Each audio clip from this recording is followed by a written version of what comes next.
Doctor Bhimrao Ambedkar ji को भी विदेश जाने में उन्होंने मदद की, जिनकी बदौलत वो पढ़ लिख करके विदेश से आए। साथियों, उस समय मौजूदा कांग्रेस के नेता बाल गंगाधर तिलक ने तमाम विरोध किया, लेकिन आज साथियों हम लोगों को समझना चाहिए, जिस कांग्रेस ने हमारे मसीहाओं को रोकने का काम किया, 1932 में जब बाबा साहब कम्युनल अवार्ड लेकर के आए, वोट का अधिकार लेकर के आए, साथियों महात्मा गांधी ने जेल के अंदर आमरण अनशन कर दिया। दलितों को अधिकार नहीं देने दूंगा, चाहे मुझे मरना पड़े चाहे मिटना पड़े। कांग्रेस के नेताओं ने परम पूज्य बाबा साहब डॉक्टर भीमराव अंबेडकर जी को कदम कदम पर रोकने का काम किया, कदम कदम पर हमारे मसीहाओं को रोकने का काम किया। आज आदरणीय बहन कुमारी मायावती जी को भी कुछ लोग रोकने का काम साथियों कर रहे हैं। आप लोगों को विदित होना चाहिए कि जब 1989 में बहन कुमारी मायावती जी सांसद बनी, बिजनौर से सांसद बनी, हरभजन लागा जी बने और यादव जी बने, तो साथियों आदरणीय बहन कुमारी मायावती जी ने माननीय काशीराम साहब ने आप लोगों के बीच में 3 शर्तों को लागू करने का काम साथियों किया। नंबर 1, जिस कांग्रेस ने परम पूज्य बाबा साहब डॉक्टर भीमराव अंबेडकर जी को मरने के बाद भी कोई सम्मान नहीं दिया और संविधान के बनने के बाद भी कोई कांग्रेस ने सम्मान नहीं दिया, तब 1989 में परम पूज्य माननीय काशीराम साहब और आदरणीय बहन कुमारी मायावती जी ने 3 शर्तें रखी। 3 शर्तें वो कौन सी थी? नंबर 1, मंडल कमीशन लागू किया जाए। नंबर 2, बाबा साहब को भारत रत्न दिया जाए। नंबर 3, जो कमंडल यात्रा निकल रही थी अटल जी की, उसको रोकने का काम साथियों किया जाए। साथियों माननीय बहन कुमारी मायावती जी की मांगों को भी माना गया, मंडल कमीशन लागू हुआ। कांग्रेस के नेताओं ने तमाम विरोध करने के बावजूद भी भारत रत्न बाबा साहब को मिला, लेकिन कहीं ना कहीं कदम कदम पर यह कांग्रेस हम लोगों को साथियों गुमराह करने का काम करती है। आज आप लोगों के बीच में तमाम नौजवान बैठे हैं, तमाम बुजुर्ग सम्मानित बैठे हैं, जिन्होंने 1984 से लेके अभी तक की पार्टी का इतिहास को समझा है, जाना है। साथियों हम तो नए युवा हैं, आप लोगों को हम इतना ज्यादा नहीं बता सकते जितना आप लोग पहले से ही अनुभवी हैं। आप लोगों को कांग्रेस और भारतीय जनता पार्टी की दोनों पार्टियों की चालों को समझने की जरूरत है। आदरणीय ठाकर जी ने कहा कि हम लोगों को आरक्षण की व्यवस्था लागू की गई, लेकिन आरक्षण आज भी हमको पूर्णता नहीं दिया जा रहा। 14% आरक्षण यहाँ लागू है, लेकिन जिनकी संख्या 3% है वो पूर्णतः 10% आरक्षण ले चुके। इनकी संख्या 3% है वो 10% आरक्षण ले चुके, और जिनकी संख्या 52% है वो 14% कई साथी लटके हुए हैं। 14% कई लटके हुए हैं, उनको सिर्फ मंदिर के नाम पर, मस्जिद के नाम पर, हिंदू के नाम पर, हिंदू खतरे में है, मुसलमान देश पर राज करने वाले हैं। ऐसी बातों में साथियों ये लोग बहकाने का काम साथियों आप लोगों को करते हैं, ये आप लोगों को बहकाने का काम करते हैं, तमाम गुमराह करने का साथियों काम करते हैं। हम लोगों को इन लोगों की चालाकी से बचने का काम साथियों करना है, क्योंकि जब हिंदू खतरे में है तो कहीं ना कहीं अमित शाह के बेटे को आकर के हिंदू धर्म को बचाना चाहिए। नेताओं के बेटों को आगे नहीं आते, ये जनता के बीच में आकर के आप लोगों को गुमराह करते हैं कि हिंदू खतरे में है भाइयों। ओबीसी भाइयों को आपस में आगे लेकर के लड़ाते हैं। आपस में कोई धाकड़ कुशवाहा से बात नहीं करेगा, कुशवाहा धाकड़ से बात नहीं करता। साथियों ऐसी विडंबनाएं ये कहीं ना कहीं आरएसएस और भारतीय जनता पार्टी के लोग हम लोगों के बीच में फैलाने का काम करते हैं। हम लोगों को इनसे बचने का काम करना है। माननीय काशीराम साहब ने एक गुलदस्ते की तरह एससी, एसटी, ओबीसी और अल्पसंख्यक समाज के लोगों को जोड़ने का काम किया, बहुजन समाज बनाने का काम किया। आप लोगों के बीच में बहुजन समाज बना करके बहुजन समाज पार्टी को खड़ा कर दिया, और साथियों पूरे प्रदेश में नहीं पूरे देश में कश्मीर से कन्याकुमारी तक साइकिल चला करके बहुजन समाज को जोड़ने का काम साथियों किया। माननीय काशीराम साहब कहते थे कि मैंने 600 जातियों को, एससी, एसटी, ओबीसी की 600 जातियों को आपस में भाईचारा बना करके जोड़ दिया है। अगर ये मैंने संख्या 1000 पहुंचा दी तो साथियों इस देश के हम राजा होंगे, इस देश के राजा होंगे। लेकिन साथियों हम लोग 600 जातियां एकजुट हुए तो इस देश की राष्ट्रीय पार्टी साथियों बनने का काम होगा। सिर्फ 600 जातियां हम लोगों ने भाईचारा बनाया, राकड़, कुशवा, पटेल, गुर्जर सभी जातियों का मिक्सर भाईचारा बनाया और हम लोग 600 जातियां जब एकजुट हुए तो साथियों तीसरे नंबर का राजनीतिक दल बहुजन समाज पार्टी साथी बनने का काम होगा। अगर हम लोग 1000 जातियों को एकजुट कर लेते, माननीय काशीराम साहब और भी जिंदा रहते तो 1000 जातियों को एकजुट करके आप लोगों को साथियों गुमराह बनाने का काम करते। आज आदरणीय बहन कुमारी मायावती जी इस प्रयास को जारी रखे हुए हैं, लेकिन कुछ मनोवादी लोग आप लोगों को आपस में फूट डाल के रखे हुए। किस प्रकार से आप लोगों ने महापुरुषों को देखा, इन्होंने समता मूलक समाज की स्थापना की। इन्होंने कहा जाति तोड़ो समाज जोड़ो, चाहे महात्मा फुले जी हो उन्होंने कहा जाति तोड़ो समाज जोड़ो, चाहे छत्रपति शिवाजी महाराज हो उन्होंने भी कहा जाति तोड़ो समाज जोड़ो, बाबा साहब ने भी कहा जाति तोड़ो समाज जोड़ो। माननीय काशीराम साहब भी किसी जाति के पक्षधर नहीं रहे, उन्होंने सर्व समाज की जातियों को जोड़ करके बहुजन समाज पार्टी का गठन साथियों किया। आज आदरणीय बहन कुमारी मायावती जी भी सर्व समाज की नीति को लेकर के चल रही हैं।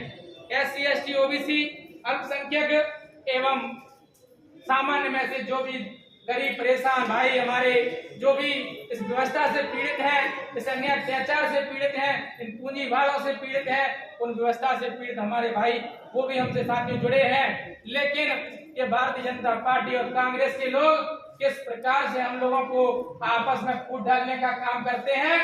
जब वो माली कुशवा समाज के बीच में जाते हैं, माली कुशवा समाज के बीच में जाते हैं तो वो कहेंगे महात्मा फुले जी की प्रतिमा लेकर के जाएंगे, महात्मा फुले जी की प्रतिमा लेकर के जाएंगे और वहां आप लोगों के बीच में महात्मा फुले जी की बात करेंगे।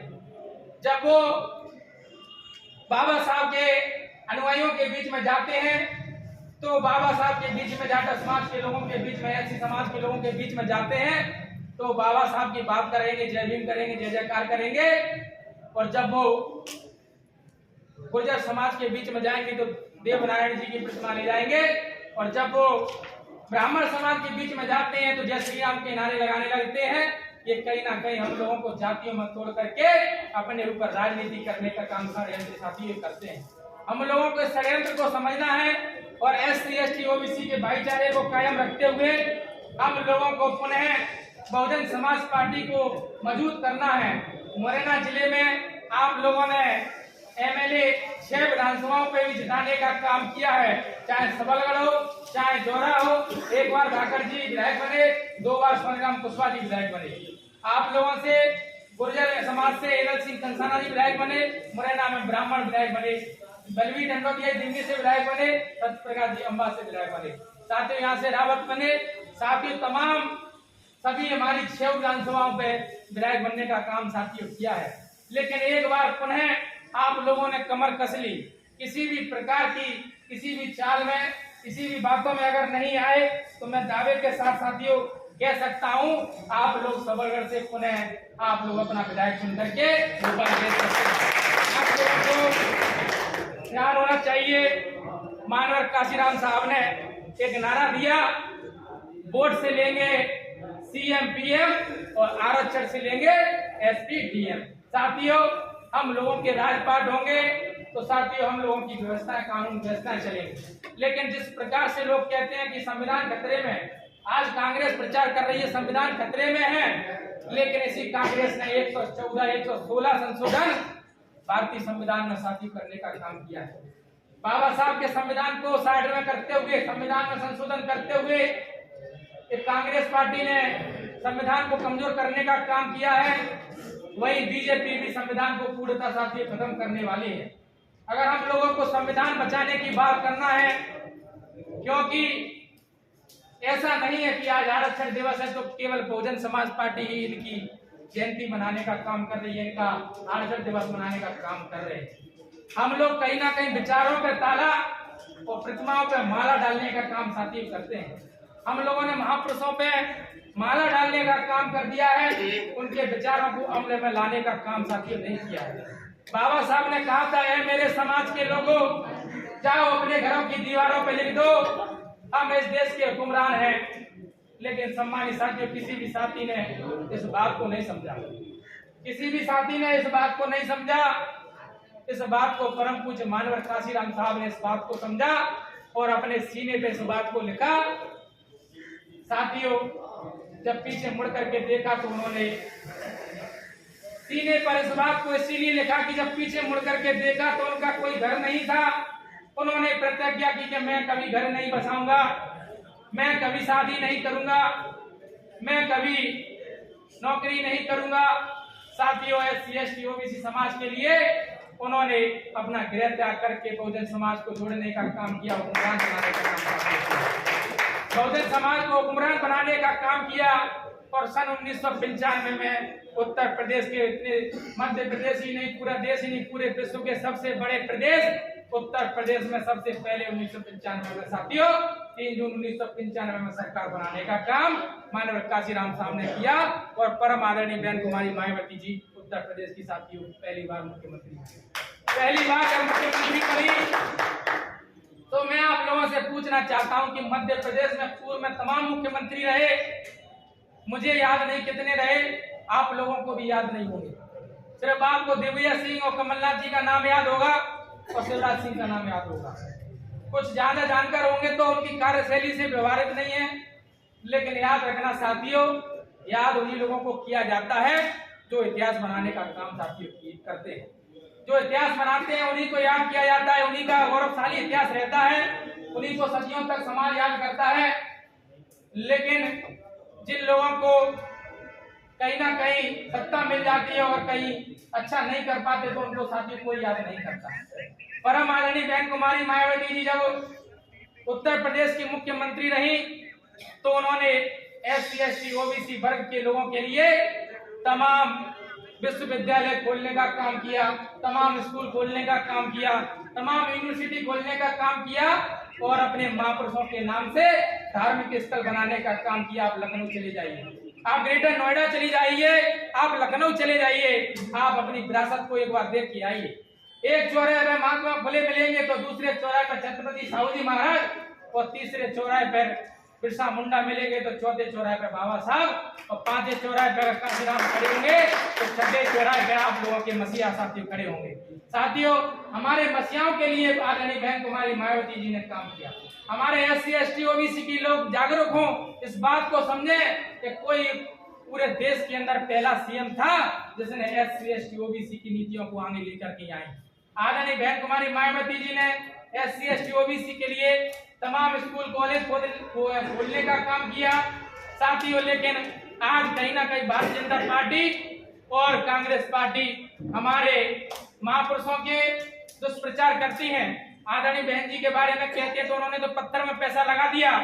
साथियों, अगर अपने महापुरुषों के मूवमेंट का जिंदा करने का काम अगर किसी ने किया है तो वो केवल बहन कुमारी मायावती जी ने किया है, कोई दूसरा मुख्यमंत्री अगर बहन कुमारी मायावती जी ने इस काम को किया है तो साथियों हमें भी अपनी बहन पर गर्व करना चाहिए, हमको भी अपनी बहन पर गर्व करना चाहिए। जब 95 में 89 में बहन कुमारी मायावती जी ने 11 पिछड़ी जातियों को टिकट दिए तो साथियों 11 के 11 चुनाव हार गए। जब 91 में टिकट दिए तो साथियों 20 टिकट दिए, 20 में से 4 जीते। और साथियों जब 95 में टिकट दिए तो साथियों हमारे 11 पिछड़े वर्ग के लोग चुनाव जीत करके आए और 11 के 11 को मंत्रिमंडल में भेजने का काम आदरणीय बहन कुमारी मायावती जी ने किया, जिन्होंने कभी सदन का मुंह तक नहीं देखा था। उन जातियों के लोगों को आदरणीय बहन कुमारी मायावती जी ने सदन में भेजने का काम किया। लेकिन आज आप मंत्रिमंडल देख लीजिए, आप शिवराज सिंह का मंत्रिमंडल देख लीजिए, चाहे अशोक गहलोत जी का देख लीजिए, OBC समाज को साइडलाइन करते हुए साथियों वो सिर्फ उन्हीं के चमचे और उन्हीं के हाथों में खेलने का काम करते हैं जिस व्यवस्था से हमारे महापुरुष पीड़ित रहे थे। साथियों, हम लोगों को इस बात को समझने का काम करना है। बातें तो बहुत हैं, आप लोग काफी देर से यहाँ बैठे हैं। साथियों, कहीं ना कहीं जिन सरकारों में हम लोग कहीं ना कहीं अहम करते हैं कि हम तो OBC में नहीं, OBC में नहीं, हमको ठाकुर नकली ठाकुर बना दिया जाता है। नकली ठाकुर इसलिए बना दिया जाता है कि कुशवा अपने आप को ठाकुर समझता है, बघेल अपने आप को ठाकुर समझता है, ठाकुर अपने आप को ठाकुर समझता है। लेकिन सही मायने में अभी राजीव जी ने बताया कि हम लोग चौथी बड़ी व्यवस्था के लोग हैं और चौथी बड़ी व्यवस्था में आने वाले लोग कहीं ना कहीं भाईचारे के, बंधु हैं, एक ही विचारधारा के बंधु हैं। मैं ज्यादा डीपली नहीं जाऊंगा, आप लोग समझदार हैं, आप लोगों को समझने की जरूरत है। हम लोगों को याद होना चाहिए कि एक राष्ट्रपति जब मंदिर में जाता है तो उस मंदिर के मूर्ति को शुद्धिकरण किया जाता है। अखिलेश यादव जी को भी याद होना चाहिए, जब वो राजगद्दी पे बैठ रहे थे और जैसे ही कुर्सी खाली की, योगी आदित्यनाथ बैठे तो 11 लीटर दूध से उस कुर्सी का राज्याभिषेक किया गया, बंगले को धोया गया, 11 लीटर दूध से उस बंगले की सफाई की गई। साथियों, गौमूत्र से सफाई की गई। हम मानव से ज्यादा तो उनका गौमूत्र पवित्र है, एक जानवर का मूत्र उन लोगों के लिए पवित्र है। इस व्यवस्था को आप लोगों को समझना चाहिए। हमारे महापुरुषों ने हमेशा इस व्यवस्था की लड़ाई लड़ी, इस व्यवस्था को बदलने का काम किया। आज कहीं ना कहीं हम लोग राजनीति के चक्कर में फंस गए हैं। राजनीति जरूर करना है, क्योंकि बिना विधायक सांसदों के आप लोगों का भला होने वाला नहीं है। लेकिन हमारे यहाँ अगर 7 दावेदार हैं, 8 दावेदार हैं, तो जिस किसी भाई को हमारा सभी लोगों का किसी भी साथी को आशीर्वाद मिलता है, आप सभी साथियों को उन भाइयों के साथ मिलकर के उनको चुनाव जिता करके भोपाल भेजने का काम साथियों करना है। साथियों, 2018 में हमारे तमाम पढ़े लिखे समाज के लोगों ने एक प्रचार किया कि बीजेपी को रोकना है तो कांग्रेस को लेकर के आइए, बीजेपी को रोकना है तो कांग्रेस को लेकर के आइए। इस बात का प्रचार हमारे पढ़े लिखे समाज के लोगों ने साथियों किया। पढ़े लिखे समाज के लोगों ने क्यों किया? क्योंकि कहीं ना कहीं वो भी गुमराह हो गए और उन्होंने इस बात का प्रचार किया कि बीजेपी को रोकना है तो कांग्रेस को लेकर के आइए।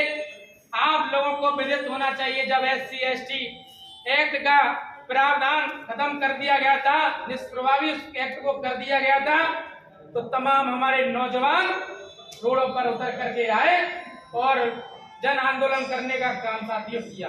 आप लोगों को पता होना चाहिए, 2 अप्रैल 2018 में हमारे तमाम नौजवानों ने जब आंदोलन किया, अपने हक अधिकार की लड़ाई लड़ने के लिए साथियों आंदोलन किया, तो साथियों हमारे तमाम नौजवान साथियों पर झूठे मुकदमे लाद करके उनको जेल के अंदर, साथियों सलाखों के अंदर डालने का काम किया। हमारे तमाम नौजवान 6-6 महीने तक जेल के अंदर रहे और जेल के अंदर हमारे नौजवान रहे। लेकिन हमारे पढ़े लिखे लोगों ने इस बात का प्रचार किया कि आपके केसों को हम वापस लेंगे, आपके नौजवानों पर लगे केसों को वापस लेंगे, हमारी सरकार बनाइए। साथ ही 2018 में हमारे समाज के लोग गुमराह हो गए और सबलगढ़ से लेकर के अंबा तक 6 की 6 विधानसभा सीटें कांग्रेस की झोली में डाल दी। 6 की 6 विधानसभा सीटें कांग्रेस की झोली में डाली और साथ ही 6 की 6 सीटें कांग्रेस की जब झोली में गई तो जो समाज के ठेकेदार चमचे लोग हैं, उन्होंने कहा था कि हम केसों को वापस करेंगे। जैसे ही सरकार बनी तो हमारे वक्तव्य के माध्यम से आदरणीय बहन कुमारी मायावती जी ने कहा कि भाई आपका सरकार में भागीदारी है, 114 MLA कांग्रेस के हैं, 109 बीजेपी के हैं, आपकी सरकार नहीं बन रही, हम बाहरी समर्थन आपको देते हैं, 2 विधायकों का समर्थन देते हैं, आप कांग्रेस, आप हमारे दलित भाइयों पर लगे मुकदमों को वापस लेने का काम करिए। साथियों, 18 महीने सरकार चली, ना कांग्रेस ने, ना भारतीय जनता पार्टी ने, किसी भी सरकार ने दलित भाइयों पर लगे मुकदमे वापस नहीं किए। रोज रोज एक ना एक नई बातें लेकर के उनके चमचे आते थे कि कमलनाथ जी ने फाइल तैयार कर ली है, बस हस्ताक्षर रह गए हैं। साथियों, मुझे बताइए, 15 साल से आप भाजपा से परेशान थे, आप लोगों ने उन चमचों के कहने पर बीजेपी को हराने के लिए कांग्रेस को वोट दे दिया। क्या आप लोगों को कांग्रेस की सरकार आने पर थाली परोस करके घर पे आ गई थी क्या? 18 महीने में आप लोगों के सूट वूट बदल गए थे क्या? क्या आप लोगों के लिए कोई अच्छा लाभ हुआ क्या? तो जैसी कांग्रेस थी वैसी हमारे लिए भारतीय जनता पार्टी। 18 महीने की सरकार में साथियों उन्होंने भी केस वापस नहीं किए, लेकिन फिर से वो चमचे सक्रिय हो गए हैं। फिर से वो चमचे कहेंगे कि आप लोगों के केस वापस हम करेंगे, तो नारायण लोगों से कहना कि राजस्थान में तुम्हारी सरकार है, पहले वहां आप केस वापस करा लो, तब मध्य प्रदेश की साथी बात करना। वो आप लोगों को समय समय पर गुमराह करते हैं, कहेंगे हमारी सरकार नहीं है इसीलिए हम लोग कुछ कर नहीं पा रहे, आपके केस को वापस करेंगे। लेकिन उन नालायक लोगों से कहना यहाँ सरकार नहीं है, कोई बात नहीं, आपकी राजस्थान में सरकार है, पहले वहीं वापस करा लेते, 5 साल सरकार चली है। अशोक गहलोत जी से कह देते एससी के राष्ट्रीय अध्यक्ष बनाने से एससी समाज का भला होने वाला नहीं है, पिछड़े वर्ग का मुख्यमंत्री बनाने से पिछड़े वर्ग का भला होने वाला नहीं है, पिछड़े वर्ग के मुख्यमंत्री बनाने से हम लोगों का भला होगा, तो केवल बहुजन समाज पार्टी साथियों भला करने का काम करेगी। बहुजन समाज पार्टी नीति बनाएगी, क्योंकि बहुजन समाज पार्टी गरीब समाज की पार्टी है, आप लोगों की बनाई हुई पार्टी है। आप लोग सभी लोगों ने इस पार्टी को यहाँ तक पहुँचाने का काम किया है। साथियों, बहुत सी बातें हैं, अभी गर्मी में हम लोग परेशान हैं, तो मैं आप लोगों को बता देना चाहता हूँ, जब 26 जनवरी 1950 को डॉक्टर अंबेडकर पार्लियामेंट से निकल रहे थे, तब कांग्रेस के नेता आदर कृपलानी बाबा साहब हंसते हैं, बाबा साहब पे कृपलानी हंसते हैं और कहते हैं कि अंबेडकर आज आप बड़े खुश हो, आज आप बड़े खुश हो, इस खुशी का कारण क्या है? अंबेडकर कहते हैं कि हाँ, मैं आज बहुत खुश हूँ, इस देश के अंदर सदियों से चली आ रही परंपरा को मैंने तहस नहस करके रख दिया है। पहले कृपलानी किसी रानी के पेट से राजा पैदा होता होगा, लेकिन अब किसी रानी के पेट से राजा पैदा नहीं होगा। मैंने ऐसी व्यवस्था को जन्म दे दिया, मैंने ऐसी व्यवस्था को जन्म दे दिया है। कृपलानी कहते हैं कि अंबेडकर बात तो सही है, आपने अपने समाज को वोट रूपी अधिकार दे दिया है, बात सही है कि आपने अपने समाज को वोट रूपी अधिकार दे दिया है, लेकिन ये बहुजन समाज आपका गरीब है, ये आपका बहुजन समाज है, लाचार है, बेसहारा है। आपके वोटों को खरीद करके हम अपनी सरकार बनाएंगे और आपके लोगों पे हुकूमत करने का काम करेंगे। साथियों, तालियां बजाने की बात नहीं। बाबा साहब कहते हैं कि ये बात तो सही है कि मेरा समाज गरीब है, ये बात तो सही है कि मेरा समाज लाचार है, बेसहारा है, लेकिन जिस दिन मेरा ये बहुजन समाज वोट की ताकत को समझ जाएगा, उस दिन तुमसे बड़ा भिखारी पूरी दुनिया के अंदर नजर नहीं आएगा। साथियों, आज हम लोग कहीं ना कहीं दारू में, मुर्गे में, मीट में और चंद लालच के चक्कर में अपने वोट को कहीं ना कहीं इधर ना उधर ट्रांसफर करने का काम साथियों करते हैं और 5 साल हाय बसपा चिल्लाने का काम साथियों करते हैं। आज मैं आप लोगों को बताना चाहता हूं कि जब डॉक्टर अंबेडकर जी का पुत्र मृत्यु को प्राप्त हो जाता है, तो उनके कफन के लिए जब लोग कहते हैं कि भाई अंबेडकर जी आप कफन के लिए पैसे दे दीजिए, तो वो अपनी जेब में हाथ डालते, तो 1 रुपया साथियों बाबा साहब की जेब में नहीं होता, 1 रुपया बाबा साहब की जेब में नहीं होता है। इस बात को माता रमाबाई समझ जाती है, वो अपनी साड़ी में से आधा पल्लू काट करके उस कफन में डालने का काम करती है। इस बात को मैं इसलिए बता रहा हूं कि आज हमारे तन पर ऐसा कोई व्यक्ति नहीं है जिन तनों पे कपड़े ना हो, जिन साथियों के पास अच्छे कपड़े ना हो, अच्छा पहनावा ना हो, अच्छी गाड़ियां ना हो, अगर ये सब कुछ मिला है तो परम पूज्य बाबा साहब डॉक्टर भीमराव अम्बेडकर जी की बदौलत मिला है, इन महापुरुषों की बदौलत मिला है। लेकिन हमारे मसीहाओं की संतानें गरीबी में मरी, हमारे मसीहा की पत्नी बीमारी के कारण चली गई, लेकिन आज हम लोग उसी मसीहा के वोट रूपी अधिकार को चंद लालच में बेचने का काम साथियों करते हैं। बाबा साहब ने 1 मैन 1 वोट 1 वैल्यू, चाहे राजा का वोट हो चाहे रंग का वोट हो, सभी की कीमत एक समान करने का काम किया है। आप लोगों को बटन दबाना है इधर और दुश्मन मरेगा साथियों उधर। आप लोगों को कोई तलवार बंदूक नहीं चलानी, आप लोगों को सिर्फ वोट वाले दिन अपनी बहन बेटी की रक्षा की तरह वोट की रक्षा करनी है। और वोट की रक्षा करने के लिए आप लोगों को संकल्प लेना है कि 2023 में इन चोर लुटेरे भारतीय जनता पार्टी के घोटालेबाजों, बेईमानों, आप लोगों को सबक सिखाना है और 2023 में हम लोगों को, सभी लोगों को मिलकर के बहुजन समाज पार्टी की सरकार बनाना है। क्योंकि साथियों, आप लोग अचंभित हैं कि सरकार कैसे बनेगी, ये तो मैं पिछले 30 साल से सुन रहा हूँ। साथियों, सरकार बनाने के लिए एक मौका होता है और मौका अगर चूक गए तो हम 10 साल पीछे भी चले जाते हैं, 15 साल पीछे चले जाते हैं। आप लोगों को पता होना चाहिए 2018 में जब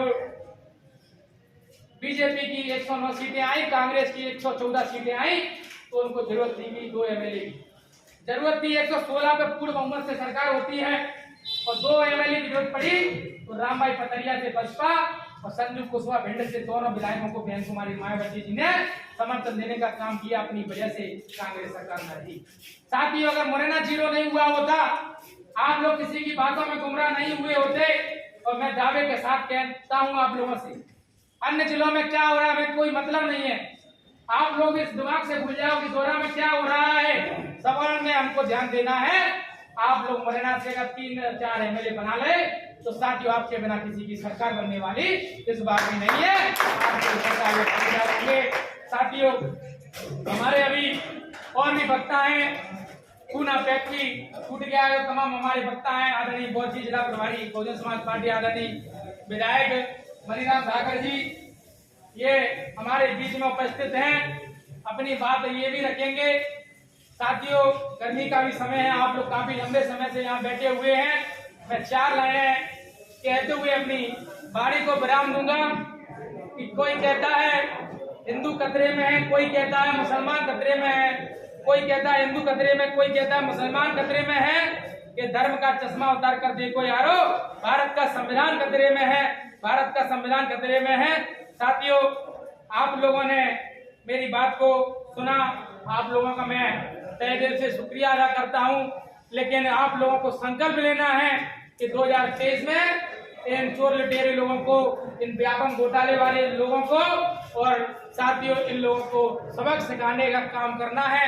आज हमारे नौजवानों के साथ जो खिलवाड़ किया जा रहा है, करोड़ों रुपए में ये लोग बिक करके नौकरियां लगा रहे हैं, ये फर्जीवाड़ा जो चल रहा है, इस साथियों इसको सबक सिखाने का आप लोगों को काम करना है।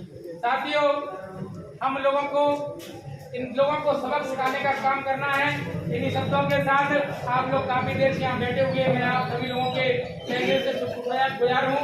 मैं अपनी वाणी को यहीं विराम देता हूँ। जय भीम, जय भारत, पुनः